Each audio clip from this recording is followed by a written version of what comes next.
In May 2023, Bola Ahmed Tinubu assumed the presidency of Nigeria at a moment of profound national transition, inheriting a country brimming with potential yet burdened by deep structural challenges that had accumulated over decades. A former governor of Lagos State and a veteran of Nigerian politics, Tinubu came to office with a reputation as a strategic thinker and political tactician, someone who had transformed Lagos from a chaotic megacity into West Africa's commercial hub during his gubernatorial tenure from 1999 to 2007. His campaign promise of renewed hope suggested an administration that would tackle fundamental issues head-on, prioritizing economic transformation, infrastructure development, security stabilization, and institutional reform. From the outset, Tinubu signaled that his presidency would not shy away from difficult decisions, even those that would generate immediate public discomfort in pursuit of longer-term stability and growth. The most dramatic and consequential decision of the early Tinubu administration came within hours of his inauguration, when he announced the removal of the fuel subsidy that had artificially suppressed petroleum prices for decades. This policy, long advocated by international financial institutions and economic reformers, had drained Nigeria's treasury of trillions of naira annually while primarily benefiting fuel smugglers and the relatively wealthy who could afford vehicles. The subsidy had become unsustainable, consuming resources that could have been directed toward healthcare, education, and infrastructure. However, the immediate impact on ordinary Nigerians was severe and undeniable. Fuel prices tripled almost overnight, triggering a cascade of price increases across every sector of the economy as transportation costs surged. Food prices escalated dramatically, public transport fares doubled or tripled, and millions of households found their purchasing power suddenly and drastically diminished. The government's stated intention was to redirect the savings from subsidy removal into productive investments and social programs, creating a more sustainable fiscal foundation for national development. Yet the transition period proved extraordinarily painful for citizens already struggling with high inflation and unemployment, raising questions about the pace of implementation and the adequacy of palliative measures designed to cushion the impact. Compounding the full subsidy shock was the administration's decision to unify Nigeria's multiple exchange rates, allowing the naira to float more freely against foreign currencies. This move, aimed at eliminating the distortions and corruption associated with multiple exchange rate windows, resulted in a sharp devaluation of the national currency. The naira, which had traded at approximately 460 to the dollar under the controlled official rate, plummeted to over 700 naira per dollar in the parallel market and eventually settled at rates exceeding 1,400 naira per dollar by early 2024. For an import-dependent economy like Nigeria's, this devaluation had immediate and profound consequences. The cost of imported goods, including essential items like pharmaceuticals, machinery, and food products, skyrocketed. Businesses faced crushing pressure as their operating costs multiplied while consumer demand contracted. The administration argued that exchange rate unification was necessary to attract foreign investment, eliminate rent-seeking behavior, and create a transparent foreign exchange market that would eventually stabilize and strengthen the economy. Critics, however, pointed to the devastating effect on household budgets and business viability, questioning whether sufficient planning and support mechanisms had been put in place before implementing such sweeping changes simultaneously. These twin economic reforms, full subsidy removal and exchange rate unification, formed the cornerstone of what the Tinubu administration described as necessary structural adjustments to reset Nigeria's economy on a path toward sustainable growth. The government emphasized that decades of poor economic management, corruption, and short-term political calculations had created artificial economic conditions that were ultimately unsustainable and had prevented genuine development. By confronting these distortions directly, the administration aimed to create the conditions for a more productive, investment-friendly economy that could generate employment and opportunity for Nigeria's rapidly growing population. However, the immediate social cost was undeniable, with inflation reaching levels not seen in decades, poverty rates increasing, and widespread public frustration emerging as citizens struggled to afford basic necessities. The success or failure of these reforms would ultimately depend on whether the promised benefits materialized in a time frame that allowed Nigerians to see tangible improvements in their lives, whether through job creation, infrastructure development, or enhanced public services. Infrastructure development emerged as a central pillar of the administration's development agenda, reflecting Tinubu's experience transforming Lagos through strategic investments in roads, transportation systems, and urban infrastructure. The federal government announced ambitious plans to complete long-delayed road projects across the country, recognizing that Nigeria's crumbling road network had become a serious constraint on economic activity and a daily source of frustration for citizens. Major arterial highways connecting commercial centers had deteriorated to dangerous conditions, increasing transportation costs, damaging vehicles, and causing fatal accidents. The administration prioritized several flagship road projects, including the completion of the Lagos-Calabar Coastal Highway, an ambitious initiative designed to open up Nigeria's coastal region and create new economic corridors. The government also focused on rehabilitating the Abuja-Kaduna-Kano Expressway and other critical routes that form the backbone of interregional commerce.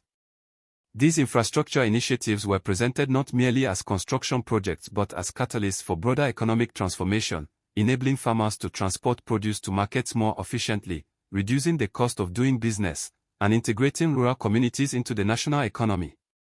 However, infrastructure development in Nigeria faces formidable challenges that extend beyond political will and budgetary allocation. Funding remains a persistent constraint, with the government relying on a combination of budgetary provisions, public-private partnerships, and external financing to fund large-scale projects. Procurement processes have historically been plagued by inefficiency and corruption, leading to cost overruns and project delays. The quality of construction work has often been substandard, with roads deteriorating rapidly after completion due to poor materials, inadequate drainage systems, and weak regulatory oversight. The Tinubu administration has sought to address these issues through initiatives like the Road Infrastructure Development and Refurbishment Investment Tax Credit Scheme, which allows private companies to invest in road construction and claim tax credits, theoretically accelerating project delivery while reducing the burden on government finances. Whether these mechanisms will overcome Nigeria's historical infrastructure implementation challenges remains an open question, with success dependent on sustained political commitment, technical capacity, and accountability mechanisms that ensure projects are completed to acceptable standards and within reasonable timeframes.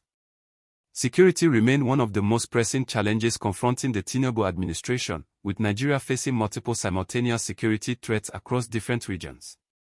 In the northeast, the Boko Haram insurgency and its offshoot, the Islamic State West Africa province, continue to pose threats despite military gains in recent years.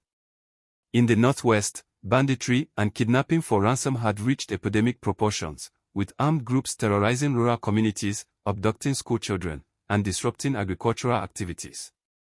The Middle Belt experienced persistent farmer-herder conflict driven by competition over land and resources, often taking on ethnic and religious dimensions. In the southeast, separatist agitations and armed groups challenged federal authority, while in the south-south, oil theft and pipeline vandalism undermined government revenues. The administration responded with a combination of military operations, security sector reforms, and attempts at dialogue and reconciliation. The government has sought to modernize the Nigerian armed forces through equipment procurement, training enhancements, and improved welfare for military personnel. New fighter aircraft, armored vehicles, and naval vessels have been ordered, though delivery timelines and operational integration remain uncertain. The administration also emphasized intelligence gathering and interagency coordination, recognizing that Nigeria's security challenges require more than just military firepower. However, the persistence of security threats despite increased military spending and operations raises fundamental questions about strategy, morale, and the underlying socio-economic conditions that fuel insecurity. Poverty, youth unemployment, inadequate governance in rural areas, and ethnic tensions create fertile ground for criminal enterprises and extremist recruitment. Addressing these root causes requires sustained development efforts, equitable resource distribution, and legitimate governance structures that can earn the trust and cooperation of local communities. The Tinubu administration's security approach will ultimately be judged not by the number of military operations conducted but by whether Nigerians feel safer in their communities, whether farmers can return to their fields, and whether the country achieves a lasting reduction in violence and criminality. On the international stage, President Tinubu has sought to position Nigeria as a significant player in African and global affairs, leveraging the country's population, economic potential, and regional influence. He has engaged actively with international partners, including visits to European capitals, participation in multilateral forums, and efforts to attract foreign investment to Nigeria. The administration has emphasized economic diplomacy, seeking to expand trade relationships, negotiate debt relief or restructuring, and attract the technology transfers and capital inflows necessary for industrial development. Nigeria's leadership in regional organizations like the Economic Community of West African States has continued, though the bloc faces its own challenges with recent coups in Niger, Mali, and Burkina Faso straining regional solidarity and raising questions about democratic governance across the Sahel. The administration's diplomatic efforts have aimed to restore confidence in Nigeria as an investment destination after years of policy unpredictability and economic stagnation. However, Nigeria's global influence is ultimately constrained by domestic realities. Potential investors remain concerned about infrastructure deficits, regulatory inconsistency, corruption, and security risks that increase the cost and complexity of doing business in the country. The country's massive debt burden, exceeding 97 trillion naira by some estimates, limits fiscal flexibility and raises questions about long-term economic sustainability. Nigeria's international standing will rise or fall based on its ability to translate its demographic advantages and natural resources into broadly shared prosperity, stable governance, and reliable partnership for international actors seeking engagement with Africa's largest economy. Education sector reform has been identified as essential for Nigeria's long-term development, given that over 40% of the population is under 15 years of age.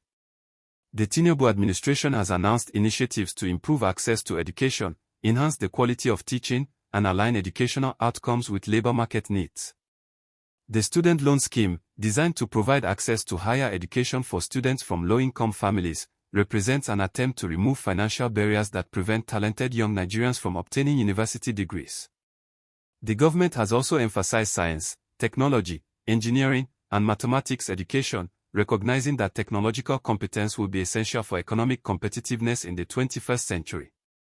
Investments in educational infrastructure, including school construction and renovation, have been announced, particularly in underserved rural areas where educational facilities are often severely inadequate. However, Nigeria's education sector faces deep structural challenges that cannot be resolved through policy announcements alone. Teacher shortages, inadequate training, and poor remuneration undermine instructional quality. Many schools lack basic facilities like functioning toilets, clean water, and electricity. Frequent strikes by university lecturers and other education workers disrupt academic calendars and diminish educational outcomes.